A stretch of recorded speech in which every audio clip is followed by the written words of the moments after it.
Hi friends, உங்க எல்லாருக்கும் என்னுடைய அன்பான வணக்கம். இது ஷர்மிளா பிராங்கோவின் அனலில் வீழ்ந்த மலர் நாவல் பகுதி 4. வாசிப்பது ஷர்மிளா பிராங்கோ. வாங்க ஃப்ரெண்ட்ஸ், தொடர்ந்து கதையை கேட்கலாம். மறுநாள் இரவு அனல்வேந்தன் நைட் கிளப்பை அடையும் போது அவனுக்காக வாசலில் காத்து நிற்கிறாள் மலர். அவள் முகத்தில் கோபம் கொப்பளிக்கிறது. அதை பொருட்படுத்தாமல் நண்பர்களோடு அவளை தாண்டி சென்றவனை சொடக்கு போட்டு அழைத்தாள் மலர். தலையை திருப்பி பார்த்தான் அனல். உன்கிட்ட கொஞ்சம் பேசணும் என்றாள். நண்பர்களும் நின்றுவிட, நீங்க உள்ள போங்க, நான் வந்துட்டேன் என்று கூறி நண்பர்களை அனுப்பிவிட்டு அவள் அருகில் வந்தவன், என்ன பேசணும் என்று கேட்டான். டேய், நீ என்ன உன் மனசுல பெரிய ஹீரோன்னு நினைச்சிட்டு இருக்கியா? நான் என்னுடைய மனசுல என்ன வேணும்னாலும் நினைச்சுப்பேன். அதையெல்லாம் நீ ஏன் கேக்குற? கேட்காம வேற என்ன பண்ண சொல்ற? அஸ்வினை கல்யாணம் பண்ணிக்க எனக்கு விருப்பம் இல்லைன்னு நான் உங்ககிட்ட வந்து அழுதேனா? ஏன்னா தேவையில்லாம எங்க அப்பாவுக்கு போன் போட்டு எனக்கு அஸ்வினை பிடிக்கலன்னு சொன்னேன். அவருக்கு வேணும்னா நீ நல்லவனா தெரியலாம், ஆனா நீ யாரு எப்படிப்பட்டவன் எனக்கு தானே தெரியும். தினம் தினம் நீ இங்க அடிக்கிற கூத்த நான் தானே பாத்துட்டு இருக்கேன். சரியான பொம்பளை பொறுக்கி. அது தெரியாம நீ சொல்றத நம்பி அவர் ஏங்கிட்டே இந்த கல்யாணத்துல உனக்கு விருப்பம் இல்லையான்னு கேக்குறாரு. அவளது வார்த்தை அவன் கோபத்தை தூண்ட, யார் நீ பொம்பளை பொறுக்கி? Mind your words. ஆமாடா, இப்படிதான் நான் பேசுவேன். நீ என்னுடைய அஸ்வினுடைய கால் தூசுக்கு கூட வரமாட்ட. நீ எனக்கு அஸ்வினை பிடிக்கலன்னு சொல்ற. நாங்க 2 பேரும் 13 வருஷமா காதலிக்கிறோம் தெரியுமா? ஏய், நீ வேணா அவனை காதலிச்சுட்டு போ, இல்ல கல்யாணம் பண்ணிட்டு போ, எனக்கு என்ன வந்தது? ரயில் தண்டவாளத்துல முகம் தெரிஞ்ச ஒரு பொண்ணுடைய பொணத்தை பார்க்க வேண்டாமேன்னு தோணிச்சு. அதனாலதான் மனசுல எழுந்த சந்தேகத்தை உங்க அப்பா கிட்ட கேட்டேன். நீ எக்கேடு கேட்டு போனா எனக்கு என்னடி? போய் அந்த உத்தம அஸ்வினியே கட்டிக்கிட்டு அழு. வேண்டான்னு நான் சொன்னேனா? என்னை பத்தி நல்லா தெரிஞ்சு வச்சிருக்கிற நீ உன்னை கட்டிக்க போறவனை பத்தியும் நல்லா தெரிஞ்சு வச்சுக்கிட்டா நல்லது. வெடக்கென்று தலையை திருப்பி கொண்டு ஒரு அடி எடுத்து வைத்தவன் மீண்டும் திரும்பி அவளை ஏற இறங்க பார்த்தான். இன்னைக்கு சரக்கு எதுவும் கிடைக்கலையா?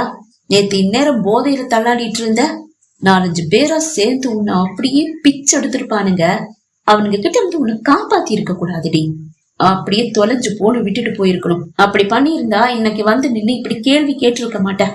ஏறின போதை இறங்குனதும் வந்து நின்னு கேள்வியா கேக்குற கேள்வி? உன்னை யாருடா அவங்க கிட்ட இருந்து என்ன காப்பாத்த சொன்னது? நீதான் என்ன பொண்ணாவே மதிக்கிறது இல்லையே, அப்படி இதுக்கு காப்பாத்த வந்த? ஆமடி, நீ இப்பவும் என் கண்ணுக்கு பொண்ணா தெரியல. ஆனா உன் அப்பாவுக்கும் உன்னை கட்டிக்க போறவனுக்கும் நீ பொண்ணா தெரியலையே. ஒரே பொண்ணு இப்படி குடிச்சு கும்மாளம் அடிக்கிறது தெரியாம கல்யாண வேலைய பாத்துட்டு இருக்காரே உங்க அப்பா, அவருக்காக மட்டும் உன்னை காப்பாத்தினேன். டேய், நேத்தே வந்து உன் சட்டை பிடிச்சு 4 கேள்வி கேட்கலான்னு தான் வந்தேன். ஆனா உன் மேல இருந்த கோபத்துல சரக்கு கொஞ்சம் ஜாஸ்தியா ஏத்திட்டேன், போதை ஏறிடுச்சு. அதனால நீ தப்பிச்ச. என்ன, நான் தப்பிச்சேனா? நான் வந்ததால நீ தப்பிச்ச. இன்னைக்கு வந்து அதே மாதிரி ஊத்திக்க வேண்டியது தானே? ஏன் வெளியில நின்னுட்டு இருக்க? அது ஏன் விருப்பம், போடி என்றவன் திரும்பி நடக்க ஆரம்பித்தான். அப்போதுதான் அவளுக்கு மதுபானத்தை கொடுக்கும் அந்த இளைஞன் அது வழியாக வருவதை அவள் கண்டாள். அவன் சட்டையை கொத்தாக பிடித்து பலார் என்று அவன் கன்னத்தில் ஒரு அறையும் விட்டாள். டேய், நேத்து எனக்கு உண்மையான சரக்கியாடா ஊத்தி கொடுத்த? பற்களை கடித்தபடி அவள் கேட்க, சாரி மேடம், நான் இல்ல, என் ஃப்ரெண்டு தான் தப்பா சரக்கு எடுத்து கொடுத்துட்டான். ப்ளீஸ் என்ன மன்னிச்சிடுங்க மேடம். ஏதாவது தப்பா நடந்திருந்தது உன்னை கொன்னே போட்டிருப்பேன்டா. அதுதான் எதுவும் நடக்கலையே மேடம். அனில் சார் உங்களை சேஃபா கூட்டிட்டு போயிட்டாரே. ஆமா, இங்க சிசிடிவி கேமரா இருக்கா?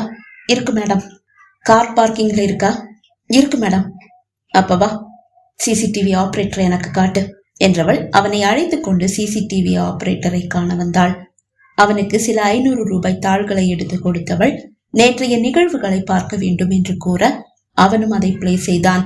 அனல்வேந்தன் அவளை காருக்கு அழைத்து வரும் அந்த காட்சியில் இருந்து அவள் பார்க்க ஆரம்பித்தாள். முதலில் அவனது காரின் பின்னிருக்கையில் தான் அவளை படுக்க வைக்கிறான். முன்னிருக்கையில் ஏறி அமர்ந்தவனுக்கு சில நிமிடங்கள் கழித்து ஏதோ அழைப்பு வருகிறது. அழைப்பை ஏற்றவன் இறங்கி வந்து பின் கதவை திறந்து அவளது கழுத்தில் தொங்கும் கைப்பையில் இருந்து கார் கீயை எடுத்து அவளது காரை திறக்கிறான். அவளை தூக்கி கொண்டு வந்து காரின் பின்னிருக்கையில் படுக்க வைத்துவிட்டு சாவியை சாவி துளையில் சொருகிய பிறகு அவனது காரில் சென்று ஏறுகிறான். அவனது கார் கேட் வரை சென்ற பின் அப்படியே திரும்பி வருகிறது. காரை கொண்டு வந்து நிறுத்தியவன் வெளியே இறங்கி நிற்கிறான்.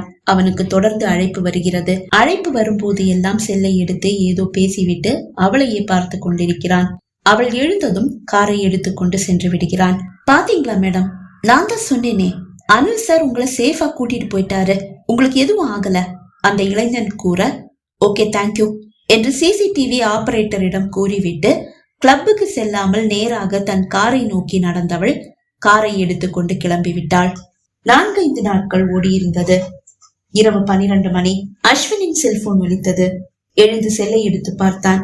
சுந்தர் அங்கிள் என்று டிஸ்பிளே காட்ட அழைப்பை ஏற்றவன், சொல்லுங்க அங்கிள், என்ன இந்த நேரத்துல என்றான். அனல், உங்க வீட்டு பக்கத்துல இருக்கிற மலர் ஹாஸ்பிட்டலுக்கு வரியா என்று ஒலித்தது மலரின் அப்பாவின் குரல். உங்க ஹாஸ்பிட்டல் தானே அங்கிள்? ஆமா, கொஞ்சம் வரியாப்பா.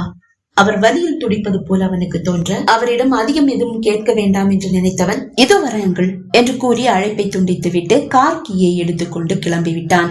மருத்துவமனையை எட்டியதும் அவனுக்காக வாசலில் காத்து நின்று கொண்டிருந்த அட்டண்டர் ஒருவர் அவனை அழைத்துக் கொண்டு நேராக ஐசியூவுக்கு வந்தார். அங்கு சேர்க்கப்பட்டிருந்த மலரின் அப்பாவை கண்டதும் பதறி போனவன், அங்கிள் என்ன ஆச்சு என்று கேட்டான். சின்ன நெஞ்சு வலிப்பா, ஆனா ஏதோ பிரச்சனை இருக்குன்னு டாக்டர் சொல்றாங்க. கொஞ்ச நேரம் ஐசியூல இருக்க சொன்னாங்க. ஒரு மீட்டிங் முடிஞ்சு வர்ற வழிப்பா. மலர்கிட்டயும் அவங்க அம்மா கிட்டயும் சொன்னா பயந்துடுவாங்க. நீ என் கூட இருக்கிறதுல பிரச்சனை எதுவும் இல்லைல்ல? இல்ல அங்கிள், நான் இருக்கேன். சரிப்பா, உட்காரு என்றவர் அவன் கரத்தை பிடித்துக் கொண்டார்.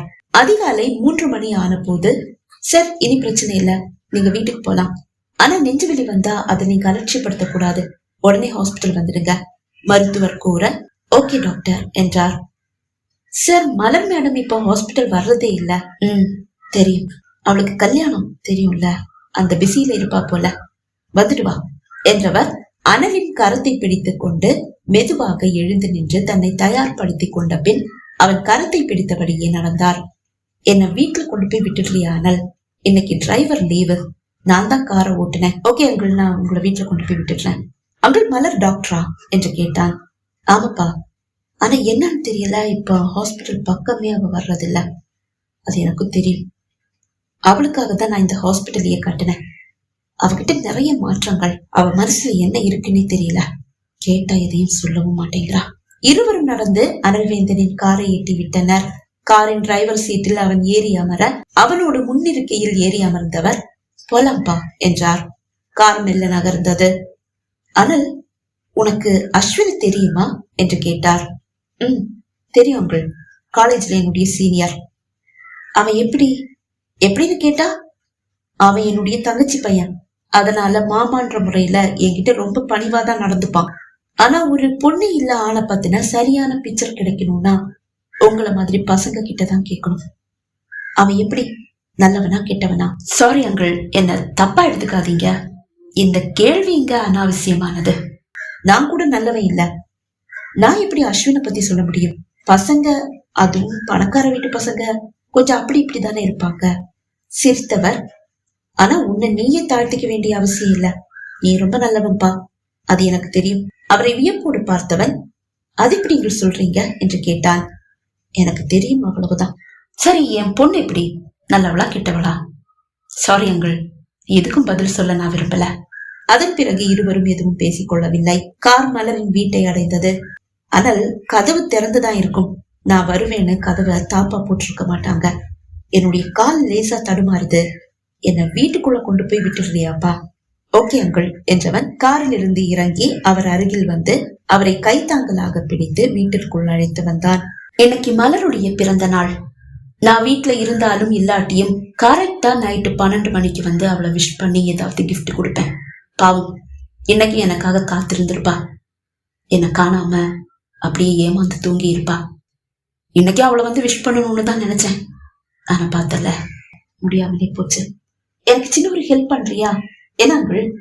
தன் கோட்டு பாக்கெட்டில் கையை விட்டு துழாவி ஒரு பெட்டியை வெளியே எடுத்தவர், இத கொண்டு போய் மலருடைய ரூம்ல வச்சிடுறியா? அங்கிள், நானா? சிரித்தவர், எஸ்.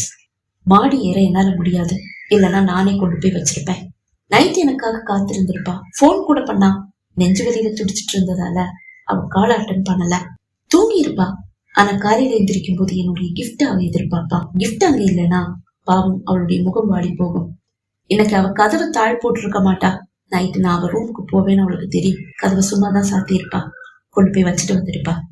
ஓகே அங்கிள் என்றவன் அதை வாங்கி கொண்டு மாடி ஏறினான். வேற ஒரு ரூம் மட்டும்தான் சாத்தி இருக்கும். அதுதான் மலரோட ரூம். ஓகே அங்கிள் என்றவன் மாடியை எட்டி விட்டான். அவர் கூறியது போன்று ஒரு அறை மட்டும்தான் சாத்தப்பட்டிருந்தது.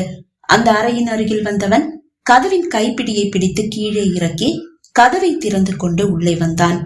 காதில் ஹெட்செட்டை பொருத்தி கொண்டு உறங்குகிறாள் மலர். சத்தம் இல்லாமல் அவள் அருகில் வந்தவன் கையில் இருந்த பெட்டியை படுக்கையில் இருக்கும் அவளது செல்போனின் அருகில் வைத்தான். ஆனால் அது தவறி கீழே வீழ்ந்து திறந்து கொண்டது. அந்த சத்தம் கேட்டு மலரின் உறக்கம் கலைந்தது.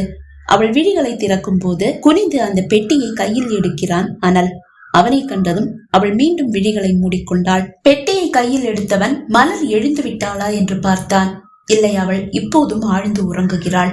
பெட்டி திறந்து கொண்டதால் கீழே வீழ்ந்த வைர கொலுசு பளபளவென மின்னுகிறது. அதை கையில் எடுத்தவன் மீண்டும் அதை பெட்டிக்குள் வைத்து பெட்டியை மூடி அவள் அருகில் வைத்தான். ஆழ்ந்து உறங்கும் மலர் ஒரு அழகு தேவதைதான். ஆனால் என்ன சரியான ரவுடி? இல்லை, குடிப்பது போல் நடிப்பவள் ரவுடி போலவும் நடிக்கிறாளா என்ன?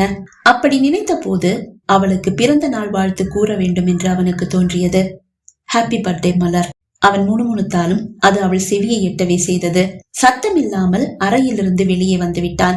மாடி இறங்கி வந்தவன் ஹாலில் அவனுக்காக காத்திருக்கும் மலரின் அப்பாவின் அருகில் வந்தான். அங்கிள், உங்க கார் ஹாஸ்பிட்டல்ல இருக்கே, நான் டிரைவரை அனுப்பி எடுத்துக்கிறேன்ப்பா. ஓகே அங்கிள், நான் கிளம்புறேன். சரிப்பா. அவன் வெளியே வந்து விட்டான். காரை எடுத்துக்கொண்டு அவன் கிளம்ப தன் அறை ஜன்னல் வழியாக அதை பார்த்து கொண்டிருந்தாள் மலர். பகுதி 4 நிறைவடைந்தது. பகுதி 5 உங்களை சந்திக்கும் வரை விடைபெறுகிறேன். நன்றி, வணக்கம்.